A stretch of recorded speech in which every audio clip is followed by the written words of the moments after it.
We're going to start here with this piece of plastic, right? It's a 1/4 inch, right? Countertop plastic. Right? It's got a couple of funny cuts in it because the saw I was using was fucked up. But anyway, that's but the whole point of it. The true ingeniousness of this whole thing is right here. Right? The construction of the leaf spring system. It starts out with this reflector bracket. He made his own press brake, and he bent it right here. He bent this angle right here, and then the rest of it is stock angles, and it's mounted in with a what kind? A machine screw. Right now, this next part, right, is one of those brackets that holds a industrial mop head together. And then if you look in through this way, you'll see that there's another piece of steel that goes across, and there's a concrete nail in here underneath, right, supporting the whole thing, so it squeeze it down tight over 3 pieces of spring steel that are held together with this little clamp, this little hose clamp right here.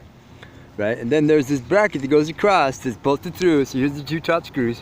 It's right, screwed through, right, that's holding this lamp. This is the thing that holds the lampshade up, right, to support the whole bottom platform of the whole rack. Right, then there's this X, you see this round up cable that runs up and goes over the stem bolt right here in the handlebars. Right, it's not really there to hold anything up. It's just like a safety mechanism, right? And yeah, and sometimes, yeah, it covered a little bit too much weight on it and it cracked it. So the safety mechanism actually was, counterproductive. But anyway, so then the way the whole system works is that he puts his air mat on, he puts his sleeping bag on top, right? And then he stretches these 2 bungee cords over. Then he uses this hard stuff. And it's got a... Right? Oh yeah, and it's tied over there. It starts there, goes up, goes around, comes down, goes through, goes across, goes up, goes around the handlebar, goes down through, and then he's got the rest of it to tie on. Right? So you tighten this side, pull it, and then you cinch it here, pull it here, and then wrap it up. Wrap it around and then tie it, right? And then the 2 extra bungee cords hold it all, tight down. Right? So, he made all of this out of parts that he found in the shed. And this little cutout was very critical. The little cutout here is, that was a critical design, design feature right here. So, the bouncing and the riding for the head tube.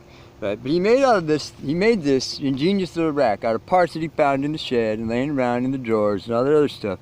And he thought it all out and he drew it all out and he fucking designed it himself.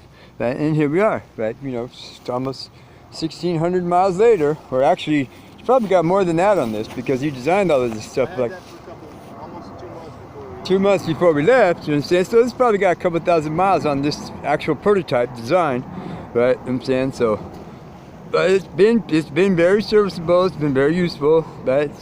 It's carried a lot of weight, right? And this is it right here. So, I'm going to call this one, right, how to design and build a front rack for a specialized hard rock. I'm gonna show them how to do it. Right, yeah, it supports, yeah, the support, Put your finger on it, put on tire. hold on, this is how it's going to go. And then let me get up here.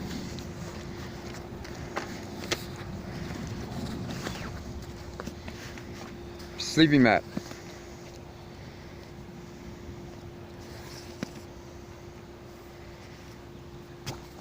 Right, stuff bag with 0 mummy bag, sleeping bag.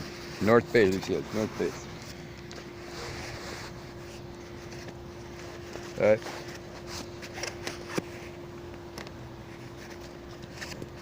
Right now, here. Now the paracord was a cord that is similar to paracord. It's thicker though. And the center's solid. Right, pull it up, pull it down. See, look at that. Cinches it on. Pulls it tight again. Make sure it's tight. There you go. Now, the trick here lies in the way that he ties the knot. You notice that he has extra. There's like about 2.5 feet of extra paracord here. This is the trick. So I have a problem stripping my stuff through here too. Right? So that he can tie on extra stuff if he needs to. Now, so here, pay attention to the knot. Around twice. Around the bottom, rip it through. Around twice, right? Rip it through. Over across. Right.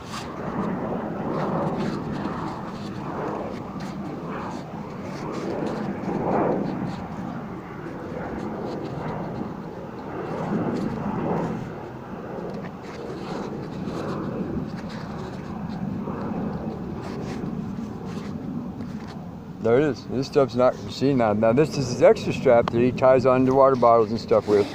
Right, this, which is kind of an ingenious little way that he loops this one. Yeah, the water bottle goes through. Right.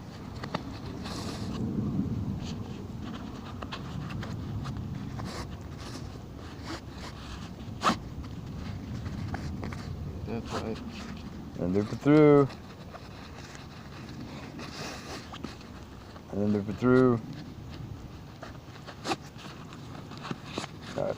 Now, and as you can clearly see, this is cinched down really well. It doesn't move. It doesn't. Holds a gallon of water. Holds a gallon of water right through here. This Without it loop, falling off. right? And because it's set up on a leaf spring system, right? It bounces, rides just right, and it doesn't come loose. It doesn't come off, right? I was worried about no suspension and those shitty tires that the vibrations would break everything, but it didn't. But it didn't. So there you go. That the homemade, home built, home designed, that front rack for your specialized hard rock, that when you're out on bike tour. This is me, Brian, my anonymous friend. Thank you.